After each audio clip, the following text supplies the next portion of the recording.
अहम ने यानी माननीय अखिलेश यादव जी ने ये वहम पाल रखा है कि सारा कारवां हमने और हमारे यादव समाज ने संभाल रखा है। आप एक दल के राष्ट्रीय अध्यक्ष रहे, अभी भी वो दल आपका है कि नहीं मुझे जानकारी नहीं है, लेकिन आपसे जिस दल में आपने अपना विलय किया था वो प्रमुख विपक्षी दल उत्तर प्रदेश का सबसे बड़ा दूसरा वो दल जो आज 125 एमएलए के साथ सदन में अपने विरोध पर बैठा हुआ है, विपक्ष में बैठा हुआ है, तो क्या समझते हैं कि उनसे आपको क्या क्या चुनावी वादों में क्या कहा गया था? मैं माननीय अखिलेश जी से 2020 में नवंबर 2020 में जा कर के मिला, और जब मैं मिला तो मैंने उनसे कहा कि माननीय जी मैं आपसे गठबंधन करना चाहता हूं। तो उन्होंने कहा इस बार मैं किसी के साथ गठबंधन नहीं कर रहा हूं, सीधे विलय करूंगा। तो भाई ज़मीन तो खिसक गई हमारे पैरों तले।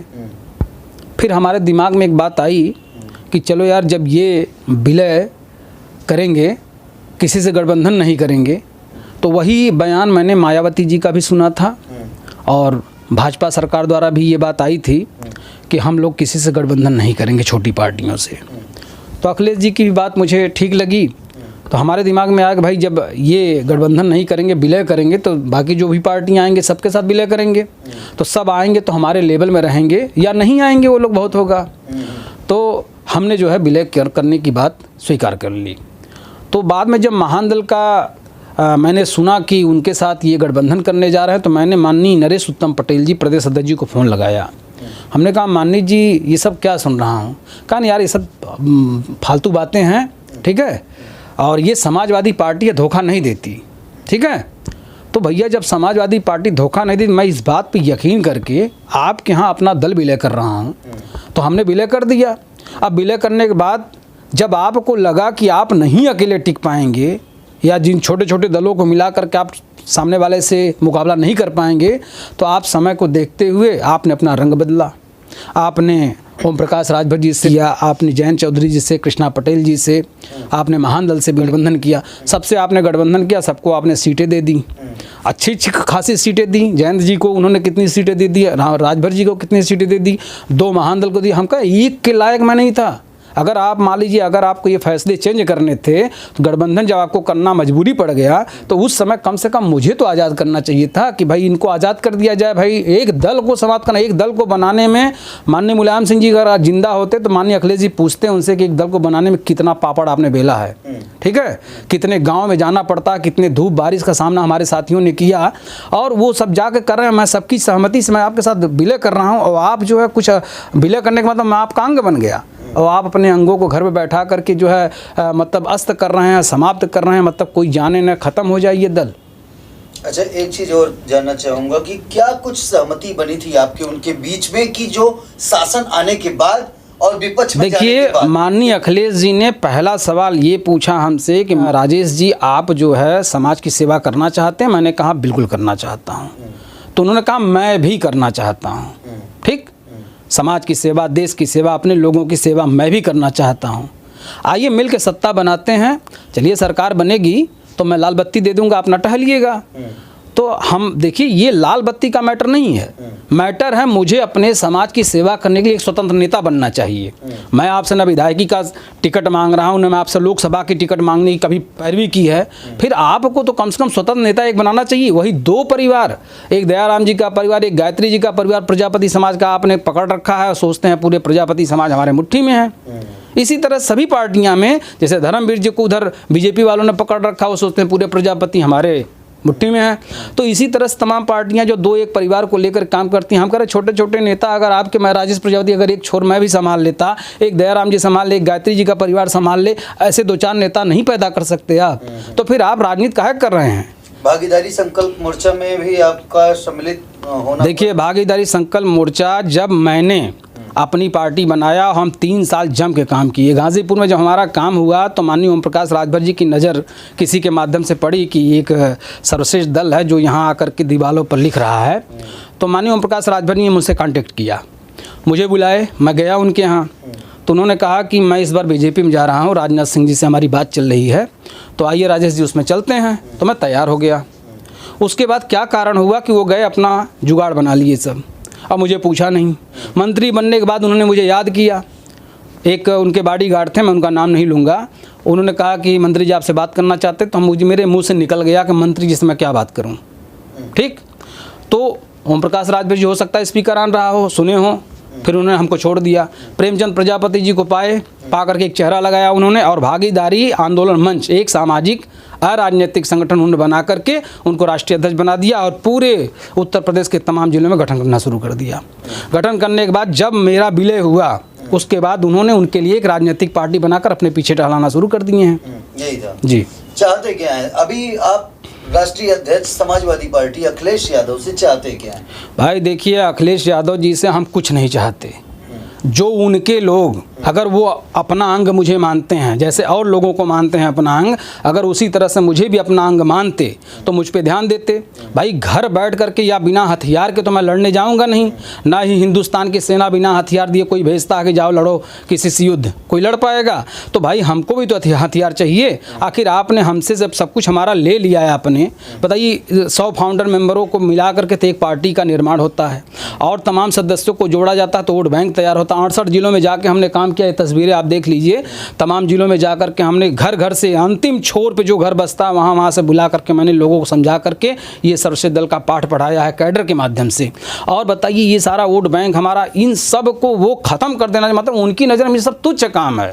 ठीक है, यानी हम जो आप कहते गए भाई की नज़र में अच्छा काम क्या है, मतलब बेहतर काम क्या है? बेहतर काम यह है कि जो खूब ज़्यादा डिंग फटिंग मारेगा, मुंह से खूब ज़्यादा बकबक करेगा, मीडिया में आएगा, जैसे ओम प्रकाश राजभर जी हैं, ऐसे लोगों को जानते हैं। मैं डिंग फटिंग नहीं मारा, मैं भाई उन्होंने कहा, मैं प्रेम से उनकी बातों को स्वीकार कर लिया। मैंने भी अपना दिमाग लगाया कि भाई जब गठबंधन कह रहे हैं किसी से नहीं करेंगे तो भाई किसी से नहीं करेंगे, बहुत अच्छी बात है यार, हैं?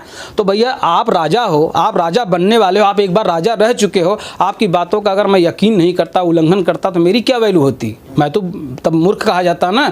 मैंने आप पे यकीन किया, आपने धोखा दे दिया। आपसे कुछ और भी सवाल होंगे कि जैसे राजभर जी के साथ आप रहे, आप भागीदारी संकल्प मोर्चा बता रहे हैं, बहुत सारे लोग, याद होगा राजेश जी, बहुत सारे लोग उस समय सत्ता पक्ष से विपक्ष में कूदे थे कि सरकार बदलने जा रही है, भाग चलो, और बटन दबा दो साइकिल की सुल्तान बदलने वाला है, आपने सुना था। जी जी। तो उसी मुहिम में आप भी चले गए थे, लेकिन आपके साथ ऐसा क्या हुआ कि आज आपके सुर बदल गए? देखिए हमारे सुर बदले नहीं हैं।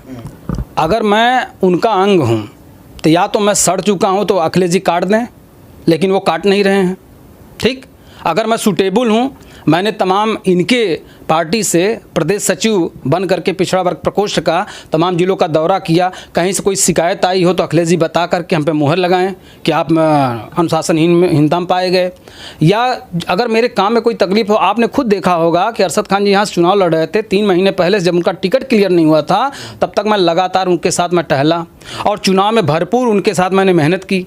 हमारी पत्नी तक लगी, ललई मंत्री जी को हमने चुनाव लड़ाने का पूरा काम किया, उनके तमाम क्षेत्रों में मैं टहला। तो मैं जब सब कुछ सही कर रहा हूँ तो फिर आपको हमसे मिलना चाहिए, हमको भी वजूद देना चाहिए कि नहीं देना चाहिए। तो भैया अहम ने यानी माननीय अखिलेश यादव जी ने ये वहम पाल रखा है कि सारा कारवां हमने और हमारे यादव समाज ने संभाल रखा है। आपकी जो पार्टी थी, क्या आप भी एक जाति विशेष की पार्टी बना के चल रहे? देखिए भाई, पार्टियां जो भी बनती हैं सबसे पहले शुरुआत उसकी तो अपने घर से होती है। घर में अगर भाई है तो साथ दे, घर में अगर साला जीजा हैं साथ दें। उसके बाद तब आप जब जाएंगे कि आपके पास 2 लोग हो गए हैं तब तीसरा व्यक्ति आपसे जुड़ेगा। तो पहले तो हम अपनी जाति को इकट्ठा करेंगे, सबने किया है।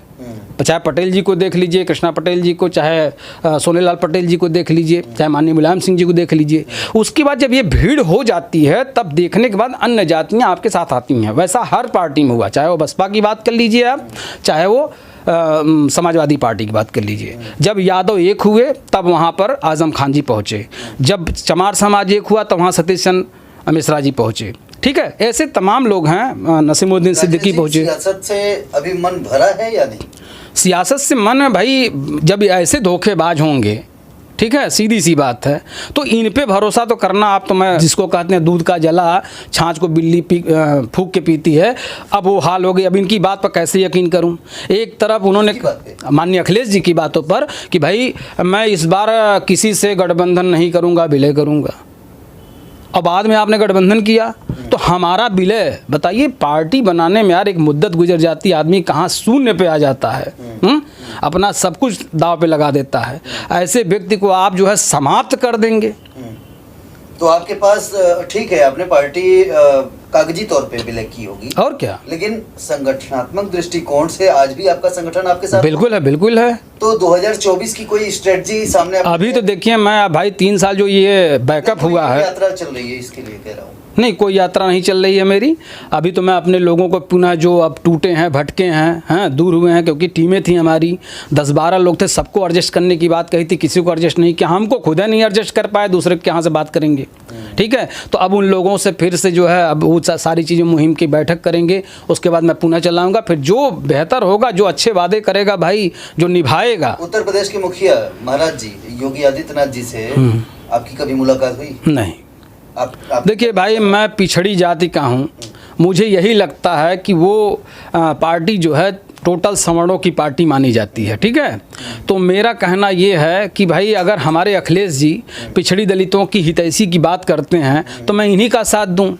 लेकिन यहाँ पे रोकना चाहूंगा राजेश जी, अगर आपने कहा कि ये सवर्णों की बात करती है, तो पिछड़ों पे जब बात आ ठनी तो ट्रिपल टेस्ट के लिए वो सुप्रीम कोर्ट गई वो पार्टी, उन्होंने 3 से 4 माह का समय मांगा। चाहती तो चुनाव करा सकती थी रजामंदी के साथ कि चलो अच्छा हुआ इसी बहाने आरक्षण तो गया पिछड़ों का, लेकिन पिछड़ों के लिए वो लड़ रही है पार्टी।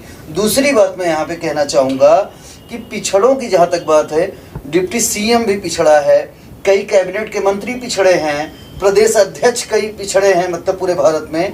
तो कैसे माना जाए कि भारतीय जनता पार्टी? देखिए, सब कुछ कहीं भी बिना नेतृत्व के इशारे से कुछ नहीं होता है, और आज तक यह बात पूरे हिंदुस्तान का कोई नेता नहीं समझ पाया कि भारतीय जनता पार्टी का असली नेतृत्व कौन कर रहा है, ठीक है। बाकी जितने लोग भी आए हैं, पर्दे के पीछे से किसका नेतृत्व हो, योगी जी का किससे नेतृत्व हो रहा है, मोदी जी का किससे नेतृत्व हो रहा है, और वो जो आरएसएस के प्रमुख हैं उनका नेतृत्व किससे हो रहा है, अमित शाह जी का नेतृत्व किससे हो रहा है, ये बातें अभी तक किसी को पूर्णता नहीं कह सकता किसके इशारे पर नेतृत्व होता है भारतीय जनता पार्टी का। और ये भारतीय जनता पार्टी के विषय में जो ये एक अपवाद मान लीजिए कि वो पिछड़ों की जो है दुश्मन है या पिछड़ों दलितों की दुश्मन है, ऐसा कुछ भी नहीं है। सभी पार्टियां अच्छी हैं। देखिए, नेतृत्वकर्ता अगर अच्छा हो जाए किसी भी पार्टी का, अगर वो सही वादे करे, सही बात रखे, लोगों के साथ धोखा न करे, इकाई के रूप में हर एक आदमी अपने आप में महत्वपूर्ण है। अखिलेश जी से पेट भर गया कि नहीं? लगभग मान लीजिए भर ही गया। राहुल जी की तरफ जाना चाहेंगे? अभी मैं किसी की तरफ नहीं जाना चाहूँगा। अभी मैं अपने आप को पहले जाने योग्य तो बना लूँ। राहुल जी पर बात करेंगे कि नहीं, वैसे भी मैंने नदीम जी से एक बार जो है बात करने की प्रयास किया, नदीम जी बुलाए भी दिल्ली, लेकिन कहाँ सीटों की बड़ी मारा मारी है भैया, हम वहाँ से चले आए। तो भैया खाली इनका समर्थन कर दें, हम कभी समर्थन करेंगे तो हमारा समाज हमसे टूट जाएगा, हम समर्थन नहीं कर पाएंगे। हमने समर्थन नहीं किया उनका, फिर नदीम जी फ़ोन उठाना बंद कर दिए। एक दिन मुलाकात भी हुई तो हमने कहा आप तो फ़ोन ही नहीं उठाते, कहा अच्छा नंबर दे दो भैया उठाएंगे। हम कहा भैया जब ज़रूरत पड़ेगी तो फ़ोन आपको करेंगे। ठीक।